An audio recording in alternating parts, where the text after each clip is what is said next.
folks, and welcome to the Horror Corner.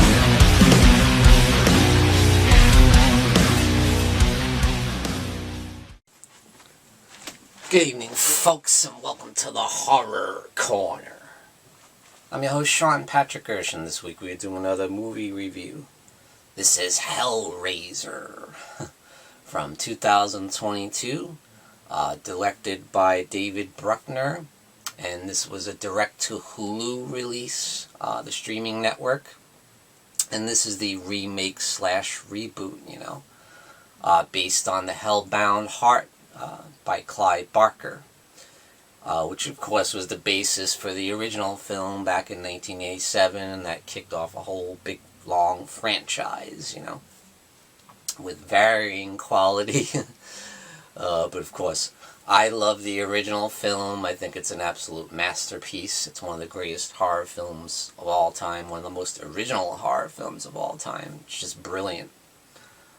Now this film I kind of have mixed feelings on. I know a lot of people are praising it. It's gotten some pretty good reviews. And there are definitely some things I like about it. Main thing being the Cenobites themselves. They're very well done, very well handled. The prosthetic makeup is fantastic, and the performances are great. Jamie Clayton is excellent in the role of Pinhead. I think she does a great job. She brings her own flavor to it, kind of a little bit on the sexier side of things.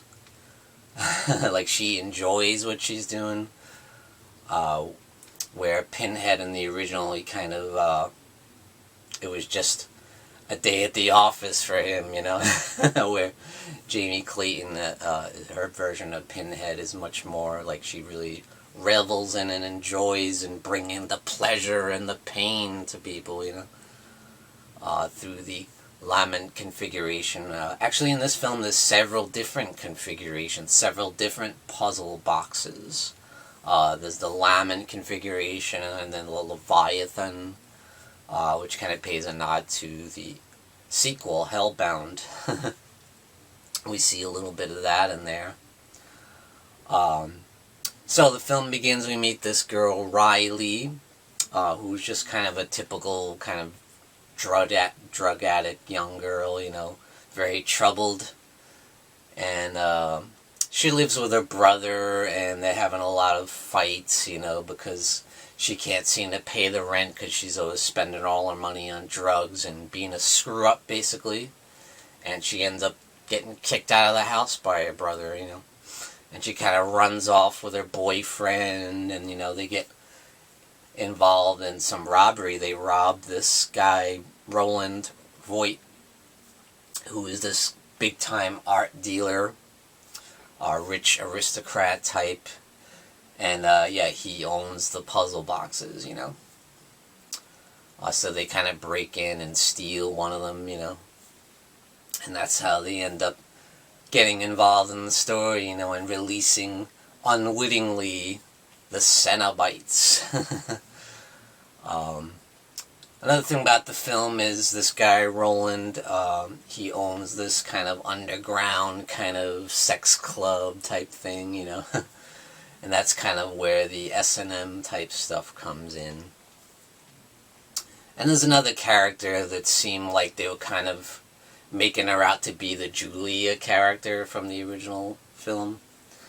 And, but it doesn't quite work, She kind of seduces this young kid who's like 20 years old, and she's like 50 maybe, and lures him into his office, his lair, and they have him mess with the puzzle box, and he gets all kinds of messed up, Here come the chains and the hooks and ripping them apart and all that.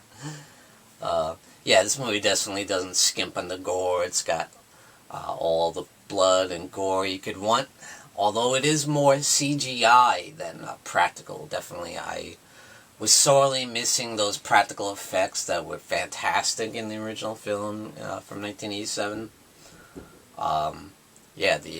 The practical effects in the original movie are some of the best, especially that scene where Frank gets kind of resurrected underneath the underneath the floor, and he slowly comes to life. That is one of the most awesome scenes of practical effects I've ever seen in horror.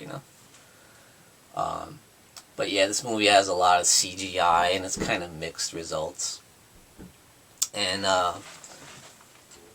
the box itself is a lot more interesting in this film. It's a lot more intricate, the design and the different ways it contorts the puzzle, contorts and opens and clicks and moves around, and it's very interesting. One of the things that reminded me of something that Pinhead said in the second film, Hellbound, was when he's talking about the girl's father, saying he's in his own hell, That's what it reminded me, like with the different configurations, you choose your own hell, your own personal hell, depending on which box you choose. And I thought that was an interesting concept, that they didn't really get into that too much, but I like that idea, But yeah, one of the main things I don't care about in this film is the human characters, like Riley. Not interesting, not a very interesting character. I mean, the performances are fine. There's no bad acting in this film. There's no cheesy 80s campy characters. But they are kind of cliche.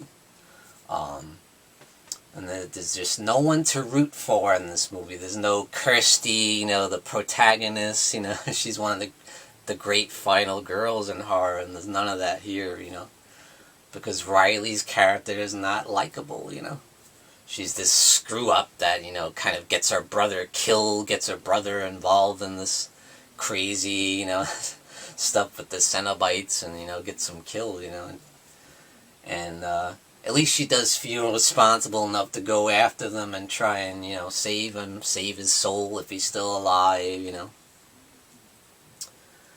But yeah, there's none of these characters are likable, especially her boyfriend is a real ass, and he's kind of mixed up in it as well, She kind of, you find out later on that he's involved somehow with Roland, And Roland is kind of this cookie cutter kind of bad guy, Almost similar to Dr. Chernard. He kind of gave me that vibe,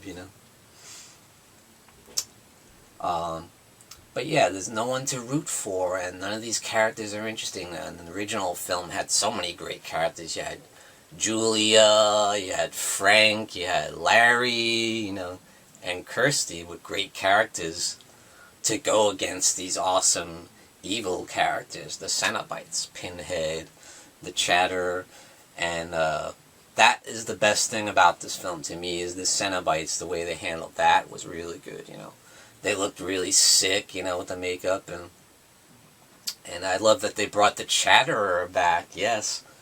And also the female Cenobite from the original film with the, the neck split open, They brought her back too. She's even more messed up and grotesque looking, But yeah, I love seeing the Chatterer back. That guy's awesome.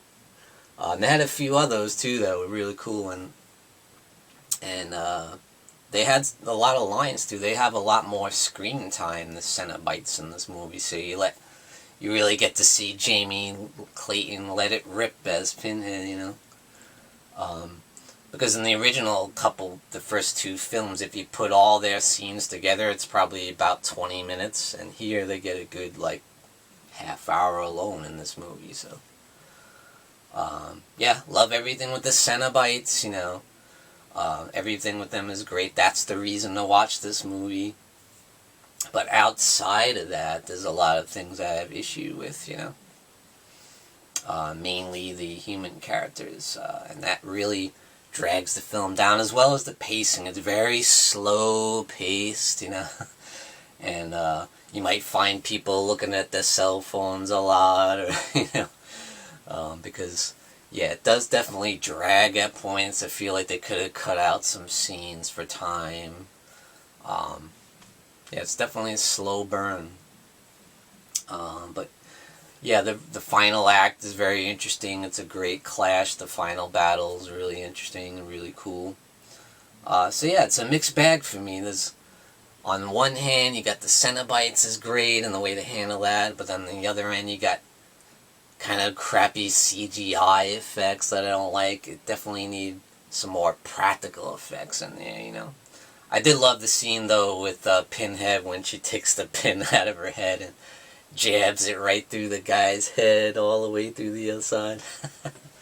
That was sick. That was pretty cool. But yeah, there's plenty of gore for your gore hounds, although it's a lot of CGI stuff, and that kind of, like, puts me off. But, you know, can't say anything bad about Jamie Clayton's performance. She takes a little bit of what Doug Bradley brought to the character and brings her own flavor to it as well. So bravo, she does a great job, and love the Cenobites. But the biggest problem is the human characters. Riley is boring and uninteresting. Her brother is kind of boring and uninteresting. The boyfriend is boring. And there's nobody to root for. There's no protagonist, really, unless you consider Riley, but she's a screw-up, and she's not likable, so there's... You know, you gotta have that good versus evil element in a horror film, I feel, you know? Otherwise, it's like, you just get let the bad guys run amok, and, you know, who cares, you know? Just let the bad guys win, and that's it, you know? There's no good versus evil conflict. You gotta have that in a horror film for me, you know? But at any rate, it's a fairly solid remake, but I wonder if I would remember it in 5 years from now, you know? I kind of feel like I might forget about it, you know? It's certainly an improvement over the last few sequels in the Hellraiser franchise, that's for sure. If I was to rank it, I'd put it like at number 4, probably. I'd put easily the first 2 films, and part 3, while it has its campiness and its over-the-top stuff with Pinhead making him like kind of a slasher hero, I still enjoy part 3. But then once 4 comes around, it goes off the rails, so I would put this one at number 4. It's definitely better than all the other sequels after part 3 for me. So yeah, it's definitely worth a watch. Go check it out, especially if you're a Hellraiser fan. You might enjoy it. But yeah, that's my review of Hellraiser from 2022. As a rating, I'd give it 1.5 devil horns up. And thank you for joining me, Sean Patrick Gershon, in the Horror Corner. Tune in and stay scared.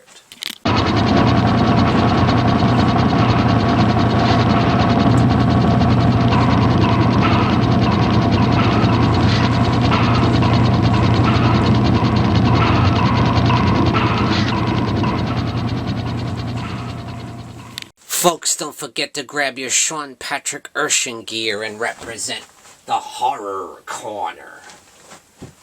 Also, check out these awesome mugs we have, perfect for your coffee. And definitely check out the Horror Hangout live stream t-shirt and represent the legacy of the Horror Hangout.